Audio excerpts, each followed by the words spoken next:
Hello everyone, সবাই কেমন আছেন? আশা করি সবাই খুব ভালো আছেন। তো যাই হোক, আমিও খুব ভালো আছি।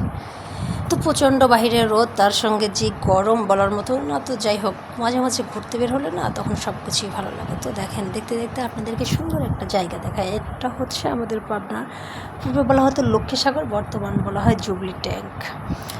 তো এই জায়গাটা আসলে সবাই দেখা যায় সকাল বিকালে সবসময় ঘোরাফেরা করে। আর এখন যেহেতু প্রচণ্ড রোদ, তেমন কোনো একটা লোক দেখা যাচ্ছে না, দুই একজন বসে আছে। তো এর মাঝখানে আমি ঘুরতে বের হয়েছিলাম। যদিও আমার শরীরটা খুব একটা ভালো না, তবুও মাঝে মাঝে যখন মন চায় তখন ঘুরতে বের হই। আসলে কথায় আছে না, যত আপনি ঘুরবেন তত আপনার মন ভালো থাকবে, যত একা একা থাকবেন তত ভালো থাকবেন। তো এটাতে আমি বিশ্বাস করি। আসলে বেশ কিছুদিন হলো আমি খুব একা থাকছি, তবে এর মধ্যে যে কী শান্তি সেটা আপনারা বোঝাইতে পারবে না। যখন মন চাচ্ছে তখন ঘুমাচ্ছি, যখন মন চাচ্ছে তখন নেট চালাচ্ছি, যখন মন চাচ্ছে তখন এইভাবে ঘুরছি। তো যাই হোক, যদিও অসুস্থতার কারণে আমি একটু শুকিয়ে গেছি, আমার চোখের নিচে বোঝা যাচ্ছে যে কতদিন ঘুমাইনি। সত্যি অসুস্থতার কারণে না ঠিকভাবে ঘুমটাও হয়নি। তো যাই হোক, ঘুরছি, এখন একটু ভালো লাগছে, মনে হচ্ছে যে আমার শরীরটাও অনেকটা ভালো হয়ে গেছে। এরকম আসলে ঘুরলে না মন ভালো মানে শরীর ভালো। তো যাই হোক, অবশেষে তো রোদের মধ্যে অনেক ঘোরাঘুরি হলো, ভাবলাম যে বাড়ির দিকে যাই।